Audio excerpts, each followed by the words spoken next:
Time management Brian Tracey. আমরা ইতিমধ্যে 9টি অধ্যায় শেষ করেছি। আজকে দশম অধ্যায়। দশম অধ্যায় হচ্ছে আপনার মূল দক্ষতার জায়গাগুলো খুঁজে বের করুন। আপনার কার্যকারিতা বৃদ্ধি করতে সবচেয়ে বড় হাতিয়ার হচ্ছে আপনার মনোযোগ ধরে রাখার সামর্থ্য। আপনি যে কাজ করতে চান তার প্রতি নিজের মনোযোগ ধরে রাখা খুব গুরুত্বপূর্ণ। আপনার মনোযোগই আপনার কাজের দক্ষতা ও কার্যকারিতা বৃদ্ধি করবে। মনে রাখবেন, আপনার মধ্যে সবচেয়ে দামি জিনিস হচ্ছে আপনার মনোযোগ।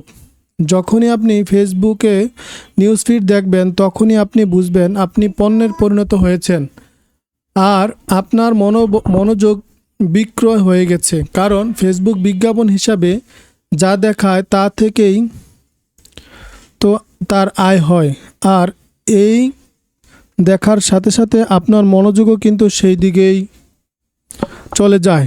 মনোযোগ ধরে রাখার সামর্থ্য বোঝার জন্য একটি সহজ উদাহরণ হচ্ছে নামাজ পড়ার সময় আমাদের মনোযোগ রক্ষা করা। বেশিরভাগ ক্ষেত্রেই দেখা যায় নামাজ পড়ার সময় মনোযোগ অনেকটা বিক্ষিপ্ত হয়। নামাজ পড়ছি সুতরাং পাঠ করছি, কিন্তু একই সাথে হয়তো কোনো একটা হিসাব নিয়েও চিন্তা করছি। তাহলে দেখতেই পারছেন, একটি কাজ করার সময় মনোযোগ ধরে রাখা একটি কষ্টকর ব্যাপার, কিন্তু নিয়মিত অনুশীলন করলে আপনিও আপনার কাজের সময় নিজের মনোযোগ ধরে রাখতে পারবেন। এই কাজ পারা যায় চর্চা করলেই। মনোযোগ ধরে রাখার অভ্যাস গঠন করা সম্ভব। আপনাকে আপনার মূল দক্ষতার জায়গাগুলো নির্ধারণ করতে হবে। আপনি যদি আপনার কর্মদক্ষতা ও কার্যকারিতা বৃদ্ধি করতে চান, তবে আপনার দক্ষতাগুলো চিনতে হবে। এগুলো মনোযোগের সাথে সম্পন্ন করতে হবে। মূল দক্ষতার জায়গাগুলো খুঁজে বের করতে নিজেকে প্রশ্ন করুন, কেন আমাকে চাকরিতে রাখা হয়েছে, বা কেন আমাকে মাসের শেষে বেতন দেয়। এতে করে আপনি যখন জানবেন যে আপনার দায়িত্বগুলো কি কি, তখনই তো আপনি সেগুলোর প্রতি পূর্ণ মনোযোগ দিতে পারবেন। আপনার মূল দক্ষতার জায়গাগুলো যেসব জিনিস থাকতে হবে: 1 নম্বরে, আপনি চাকরি করেন বা ব্যবসা করেন, আপনার যে পেশা সেই পেশা সংক্রান্ত দায়িত্ব ও দাবি দাওয়া থাকতে হবে। দক্ষতার জায়গাগুলো এমন সেগুলোর জন্য আপনি শতভাগ দায়ী, কোনো অজুহাত নয়। অন্যকে দোষারোপ করা নয়, নিজের কাজে নিজ দায়িত্বে নিজে নেবেন। যদি আপনি নিজে কাজটি করতে না পারেন, তবে কোনো অন্য কেউ এই কাজ আপনার জন্য করে দিতে পারবে না। 3 নম্বরে, এগুলো এমন কিছু কাজ যা পুনরায় আপনার নিজের নিয়ন্ত্রণে। এই কাজগুলো করতে আপনার অন্য কারো সহায়তা দরকার নেই। যদি আপনি আপনার মুখ্য দক্ষতার ব্যাপারে নিশ্চিত না হন, তবে আপনি আপনার বসকে জিজ্ঞেস করতে পারেন, স্যার, ঠিক কেন আমাকে বেতন দেওয়া হয়। হয়তোবা আপনার বসও পুরোপুরি বলতে পারবে না। অনেকে এই ব্যাপার নিয়ে খুব একটা চিন্তা করেন না। তবে আপনি যখন এই প্রশ্ন করবেন, তখন আপনার বসও প্রশ্নটি নিয়ে চিন্তা করবে, কেন আপনাকে বেতন দেওয়া হচ্ছে বা কেন সে নিজে কোম্পানি থেকে বেতন নিচ্ছে। এই প্রশ্নের ফলে উভয়ের মধ্যে কাজের প্রতি আগ্রহ ও উৎপাদনশীলতা বৃদ্ধি পাবে। একটি নির্দিষ্ট পথে থাকুন। আপনার মুখ্য দক্ষতাগুলো খুঁজে বের করতে দ্বিতীয় প্রশ্ন হলো, কোনো কাজ কেবল আমিই করতে পারি, যা করলে আমাদের সংগঠনে একটি নতুন মাত্রা যোগ হবে। এই প্রশ্নের কিন্তু একটি নির্দিষ্ট উত্তর আছে, আর সেই উত্তর আপনাকে খুঁজে বের করতে হবে। প্রায় দেখবেন আপনার কর্মক্ষেত্রে এমন কিছু আছে যা কেবল আপনিই করতে পারেন। যদি আপনি এগুলো না করেন, তবে অন্য কেউ আপনার জন্য এগুলো করে দিতে পারবে না। যদি আপনি এই কাজগুলো ভালোভাবে করেন, তবে আপনি আপনার প্রতিষ্ঠানে ও চাকরিতে নতুন মাত্রা যোগ করবেন। ঠিক এই নির্দিষ্ট কাজগুলোই আপনার কাজে বা চাকরিতে সবচেয়ে বেশি গুরুত্ব বহন করে।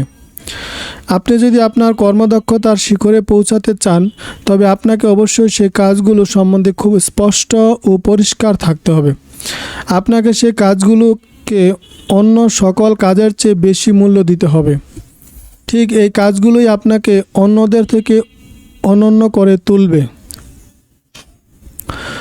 অনন্যতা নিয়ে তারিক হক একটি বই বদলে যান এখনই তে বলেছেন, একবার তলিয়ে দেখুন, যে আপনাকে ব্যঙ্গ করছে তারই হয়তো একটা বড় সমস্যা, আপনার নয়। নিজেকে কখনো ছোট ভাববেন না। মনে রাখবেন, পৃথিবীতে আপনি একজন অনন্য মানুষ, আপনার মতো আর কেউই নেই। স্মরণ রাখবেন, আমাদের কাজ অনেক, এমন শত শত ছোট ছোট কাজ আছে যা আমরা করতে পারি, কিন্তু এইগুলো আমাদের সাফল্য অর্জনে কোনো অবদানই রাখবে না।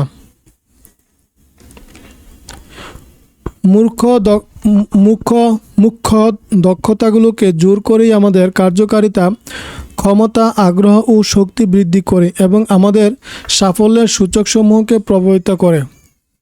আপনি সর্বদা প্রচণ্ড আত্মবিশ্বাস অনুভব করবেন।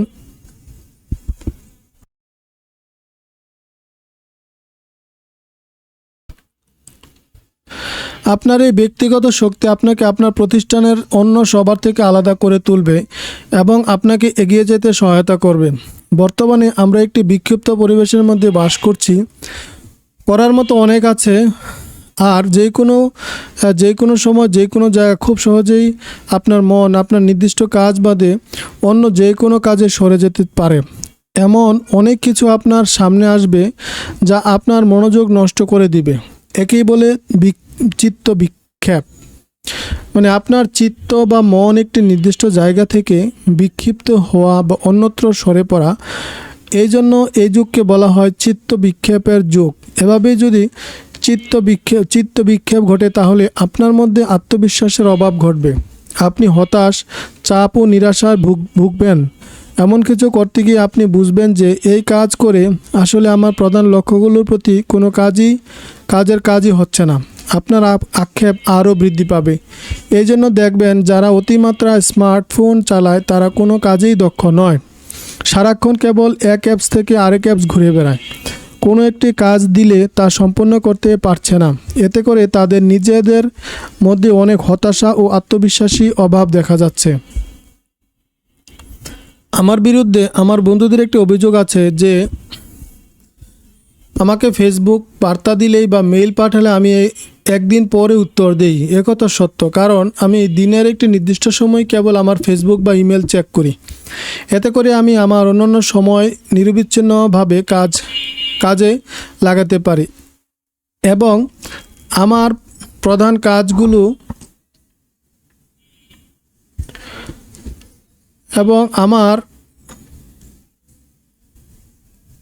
প্রধান কাজগুলোকে ঠিকভাবে মনোযোগ দিতে পারি। আপনার মূল দক্ষতার জায়গাগুলোকে স্পষ্ট করুন। দেখা যায় একটি চাকরিতে 5 বা 7 জায়গা থেকে যেভাবে মূল কাজগুলো বের হয় বা করতে হয়, এই কাজগুলোর উপরই আপনার পুরো কাজের ফলাফল মোটামুটি নির্ভর করে। ধরুন, আপনি যদি একজন বিক্রয়কর্মী হন, তবে আপনার মূল ক্ষেত্রগুলো হচ্ছে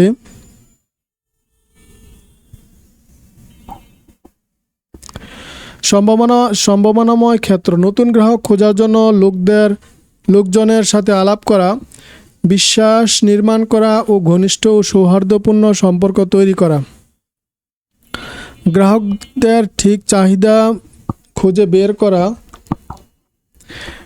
এটা এমন না যে আপনার কাছে যা আছে তা কিভাবে বিক্রয় করবেন, বরং গ্রাহককে আসলে কি দরকার তা খুঁজে বের করা। আপনার পণ্যের প্রয়োজনীয়তা তুলে ধরুন, অভিযোগের সুনির্দিষ্ট উত্তর দিন, সম্পূর্ণ মালামাল বুঝিয়ে দিয়ে বিক্রয় চুক্তি শেষ করুন। গ্রাহক সন্তুষ্ট গ্রাহকদের কাছ থেকে পরামর্শ ও সুপারিশ গ্রহণ করুন। আপনার প্রতিষ্ঠানে একজন বিক্রয়কর্মী হিসাবে এই কাজগুলো আপনাকে সম্পূর্ণ করতে হবে। এ হচ্ছে আপনার দায়িত্ব। এবার ধরুন, একজন ব্যবস্থাপক হিসাবে আপনার মুখ্য ক্ষেত্র হচ্ছে পরিকল্পনা করা, সংগঠিত করা, নিয়োগ করা।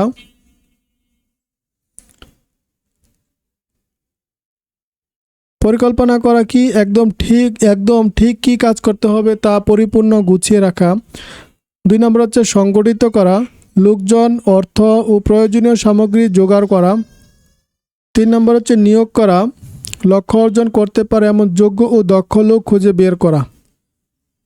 4, দায়িত্ব অর্পণ করা, একদম ঠিক লোককে দায়িত্ব দেওয়া, সময় ও কী পরিমাণ কাজ করবে তাও নির্দিষ্ট করে দেওয়া।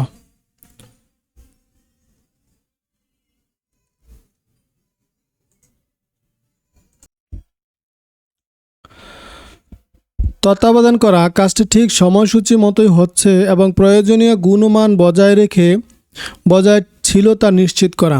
6 নম্বরে পরিমাণ করা বা সূচক রাখা, সময়সীমা মেনে চলা, গুরুত্বপূর্ণ কাজ সম্পন্ন হয়েছে কিনা তা দেখা।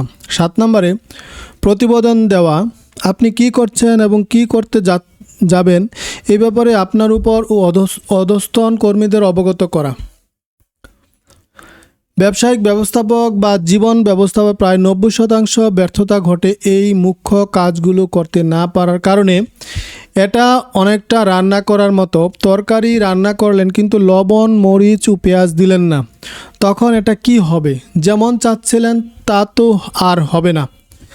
স্পষ্টতা খুব দরকারি। সংগঠনের প্রতিটি পর্যায়ে প্রতিটি স্তরের প্রত্যেককে তার মূল দক্ষতার জায়গাগুলো সম্বন্ধে জানা উচিত।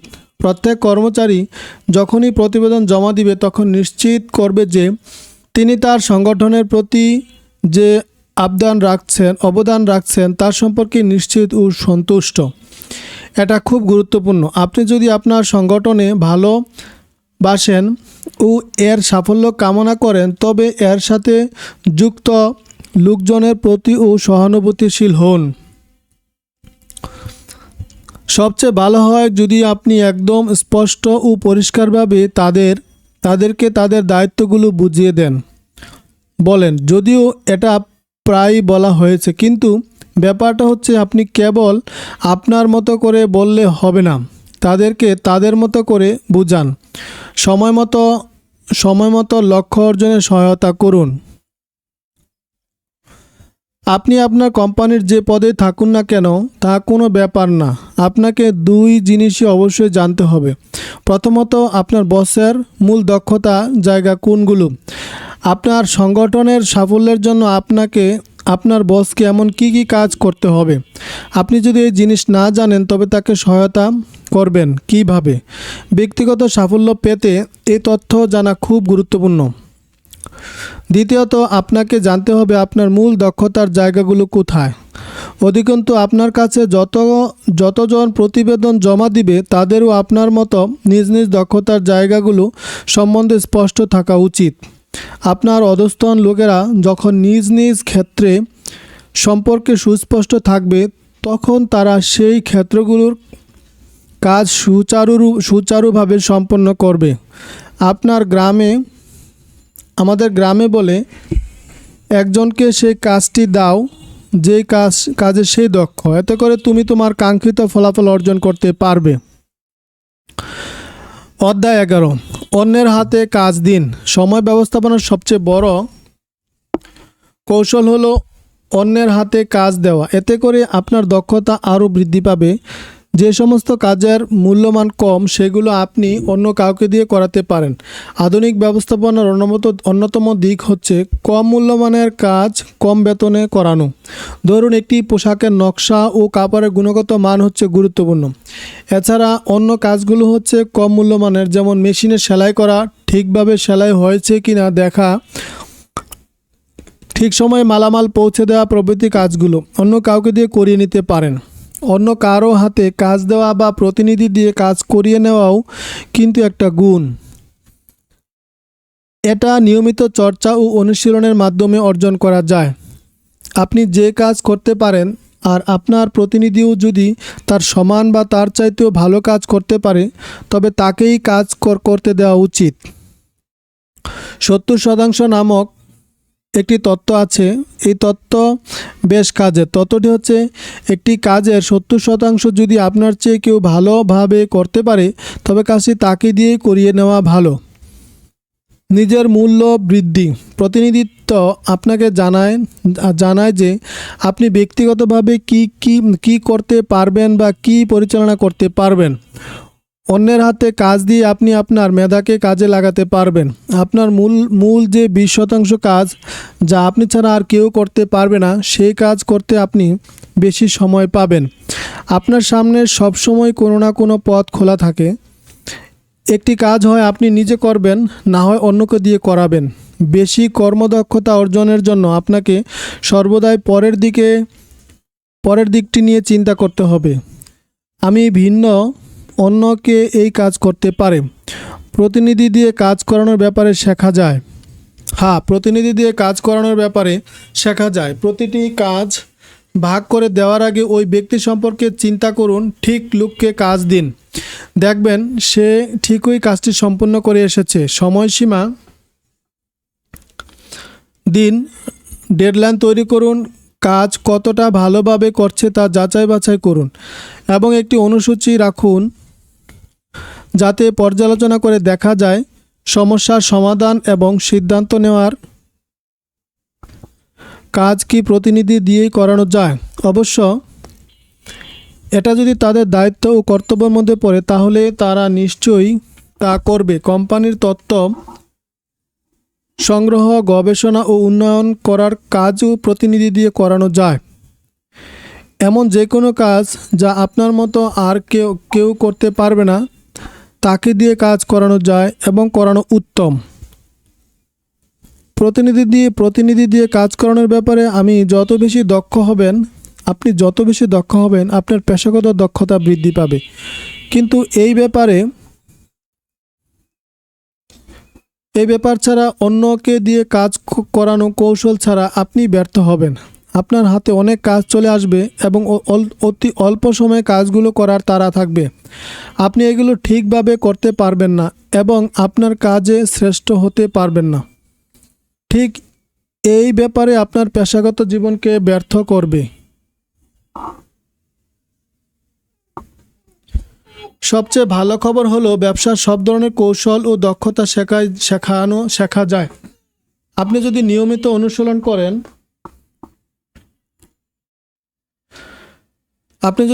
অনুশীলন করেন তবে এই বইয়ের সব কৌশল বা বুদ্ধি চর্চা করে আপনি একজন দক্ষ ব্যক্তি হয়ে উঠতে পারেন। আপনি হতে পারেন চমৎকার একজন সময় ব্যবস্থাপক ও সামনের দিকগুলো আপনার কর্মদক্ষতা দ্বিগুণ বা তিনগুণ বৃদ্ধি করতে পারবেন।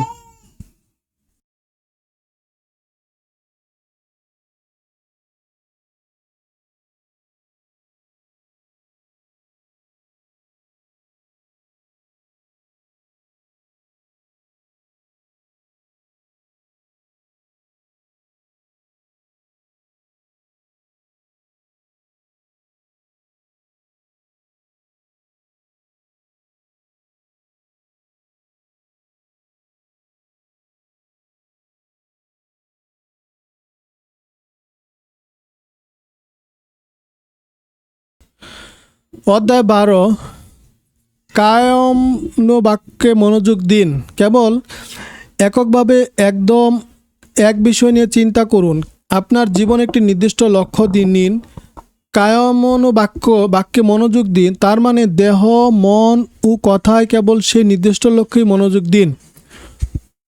মনোযোগ দেওয়ার মানে আপনি যদি একটি গুরুত্বপূর্ণ কাজ আরম্ভ করবেন তখন অন্য কোনো চিত্ত বিক্ষেপ বা ভিন্নমুখী কোনো কাজ করবেন না। আপনার সাফল্যের জন্য এই কায়মনোবাক্য মনোযোগ দেওয়ার সময় ব্যবস্থাপনার 1 নম্বর কাজ।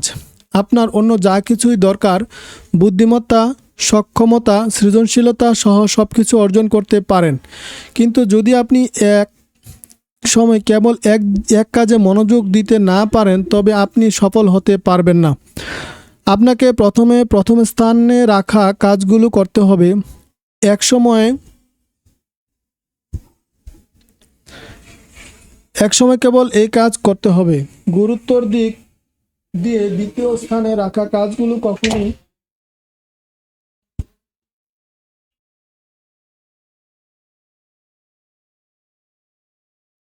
আপনার অন্য যা কিছু দরকার, বুদ্ধিমত্তা, সক্ষমতা, সৃজনশীলতা সহ সব কিছু অর্জন করতে পারেন, কিন্তু যদি আপনি এক সময়ে কেবল এক কাজে মনোযোগ দিতে না পারেন তবে আপনি সফল হতে পারবেন না। আপনাকে প্রথম স্থানে রাখা কাজগুলো করতে হবে। এক সময় কেবল এক কাজ করতে হবে। গুরুত্বের দিক দিয়ে দ্বিতীয় স্থানে রাখা কাজগুলো কখনোই প্রথমে করবেন না। যদি করেন তবে অনিবার্যভাবে আপনার কার্যক্ষমতা ও উপস্থাপনায় ব্যাঘাত ঘটবে। সবসময় আপনার প্রধান ও মুখ্য প্রাধান্যগুলোর প্রতি পর্যাপ্ত সময় রাখবেন। মুখ্য কাজগুলো করতে কত সময় লাগবে তা খুঁজে বের করুন। তারপর আরও কিছু অতিরিক্ত সময় রাখুন, ধরুন 30% সময় অতিরিক্ত ধরে রাখুন। হঠাৎ কোনো দুর্ঘটনা বা বাধা বিপত্তির জন্য এই সতর্কতামূলক ব্যবস্থা। এই অতিরিক্ত 30% সময় নেওয়া চমৎকার এক কৌশল। দেখবেন এতে করে আপনি ঠিক সময়মতো কাজ শেষ করতে পারবেন। এই অতিরিক্ত বা 30% সময় বেশি নেওয়াটা সাফল্যের একটি গোপন রহস্য। আর্ল নাইটিঙ্গেল বলেছেন, জীবনে প্রতিটি কৃতিত্ব ও সাফল্যের জন্য দরকার এক দীর্ঘ অধ্যবসায়ী মনোযোগ। এক হাতে এক কাজ, আবার দুই হাতে দুই কাজ নয়। আপনি যদি ডান হাতে লেখেন তবে আপনার লেখা নিশ্চয়ই ডান হাতে ভালো হবে, সুন্দরভাবে ফুটে উঠবে। হঠাৎ যদি বাম হাতে লেখেন, চিন্তা করে দেখুন হাতের লেখা কতটা অসুন্দর হবে। এই এক হাতে এক কাজ করা কৌশল ব্যবস্থাপনার সকল সূত্রের রাজা, এমনকি জীবন ব্যবস্থাপনাতেও এই সূত্র অন্যতম। একবার যদি আপনি কোনো এক কাজে হাত নিবেন, তখন শতভাগ সম্পন্ন না হওয়া পর্যন্ত অন্য কোনো কাজ করবেন না। একটু কাজ করলাম, একটু উঠে গেলাম, আবার ফিরে এলাম, এমন যেন না হয়। একবার যখন একটি কাজ আরম্ভ করবেন, তখন তা সম্পূর্ণ করেই উঠবেন। শেষ হলে আপনার অন্য কাজে হাত দিবেন। যখন তখন ইমেলে উত্তর দিবেন না। একটি নির্দিষ্ট সময়ে বসবেন, কেবল তখনই আপনার উত্তরগুলো দিয়ে বের হয়ে আসবেন। একবার একজন বিশেষজ্ঞ কথা বলি, তার নাম অ্যালান লেকিন। তিনি সময় ব্যবস্থাপনা বিষয়ক একজন বিশেষজ্ঞ। তিনি এক গবেষণা চালান। গবেষণার জন্য দুই ধরনের মানুষ নির্বাচন করেন। এক, যারা এক সময় কেবল একটি কাজ করে। দুই, যারা কাজ করে উঠে যায়, বিরতি নেয়, আবার সেই কাজ করে। গবেষণায় দেখা যায়, যারা কাজ ফেলে রেখে অন্য কাজ করে ও পুনরায় কাজে ফিরে আসে, তারা তাদের কাজের গতি ও ছন্দ হারিয়ে ফেলে। ফিরে এসে কাজ করলে তখন আবার পুনরায় প্রথম থেকে দেখতে হয়। আপনি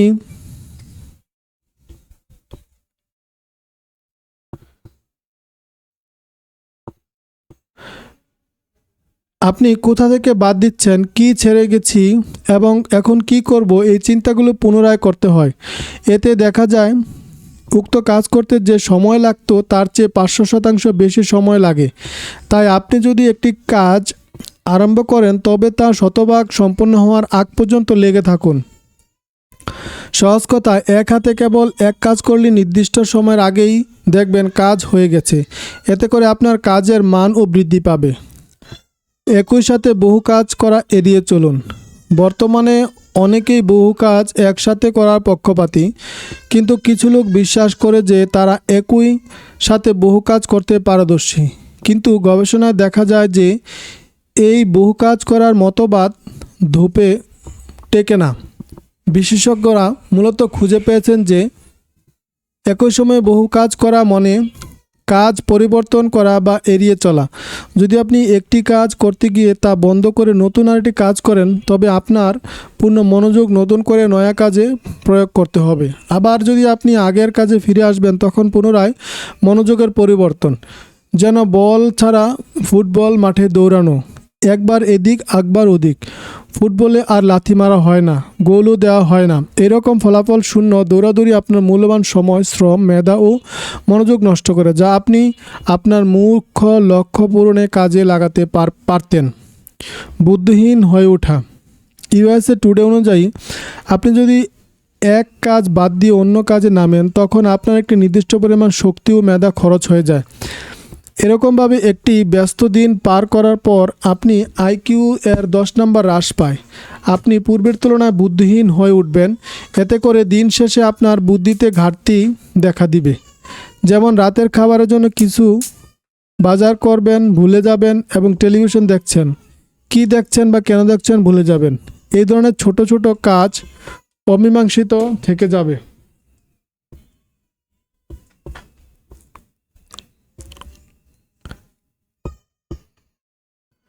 একই সাথে বহু কাজ করার ব্যাপারে এক লোভনীয় বিষয়, এই বিষয়ে প্রলুব্ধ করার মতো, কিন্তু এই কাজ মারাত্মক এবং অন্তর্ঘাতী। এটা ভিতরে আপনাকে কর্মদক্ষতা হ্রাস করবে। আপনি টের পাওয়ার আগেই দেখবেন অর্ধেক কাজ করা আপনার অভ্যাসে পরিণত হয়ে গেছে। এতে করে আপনার মুখ্য কাজগুলো সম্পূর্ণ করা হয়ে উঠবে না, যা আপনার সাফল্য অর্জনে গুরুত্বপূর্ণ। দৃঢ়ভাবে মনোযোগ দিন। আজই দৃঢ়ভাবে সংকল্প করুন, আপনার কাজকে সতর্কভাবে পরিকল্পনা করবেন এবং গুরুত্ব অনুসারে সাজাবেন। তারপর প্রথম কাজটি আরম্ভ করবেন। যখন আপনি একটি কাজ নিয়ে ব্যস্ত থাকবেন, তখন যেন অন্য কোনো কাজ আপনাকে বিরক্ত না করে। এক হাতে কেবল এক কাজই নেবেন এবং সম্পন্ন হওয়ার আগ পর্যন্ত উক্ত কাজ করবেন। উচ্চ ক্ষমতাসম্পন্ন ও দক্ষ ব্যবস্থাপকদের একটি কাজ হচ্ছে ভোরবেলায় বা সন্ধ্যাবেলায় কাজ করা অথবা ছুটির দিন কাজ করা। তারা এক হাতে কেবল এক কাজই নিয়ে বসতে পারেন। কেবল কোনো ধরনের বাধা বিপত্তি বা ব্যাঘাত ঘটে না। এক মনে কাজ করার আরেক সূত্র হলো ব্যাঘাত সৃষ্টি করতে পারে এমন জিনিস এড়িয়ে চলা। একদম সাথে সাথেই ইমেইল বা ফোনের রিং বেজে উঠলেই না ধরা। একদম চুপচাপ থাকুন, দরজা বন্ধ করে দিন। যখন আপনি আপনার মুখ্য কাজ হাত দিবেন, তখন আপনার সকল ধরনের যন্ত্র বন্ধ রাখুন এবং অন্য সব কিছু সরিয়ে রাখুন। এই মুখ্য কাজ আপনার জন্য খুব গুরুত্বপূর্ণ। এ হচ্ছে প্রাধান্য তালিকার প্রথম দিকের কাজ। এই কাজ করতে একনিষ্ঠ মনোযোগ দিন। তারপর এই একাগ্রচিত্তে কাজ করা আপনার কোম্পানির জন্য ও আপনার পেশাগত জীবনে খুব গুরুত্বপূর্ণ। যখন আপনি একে একটি অভ্যাসে পরিণত করতে পারবেন, তখন আপনি আপনার কর্মদক্ষতা, উৎপাদনশীলতা ও সাফল্যের মাত্রা বৃদ্ধি করতে সক্ষম হবেন। তো আমরা এই পর্যন্ত 12টি অধ্যায় শেষ করলাম। এখন আমরা দেখব 13তম অধ্যায়। 13তম অধ্যায় পরের ভিডিওতে আপনারা দেখতে পাবেন।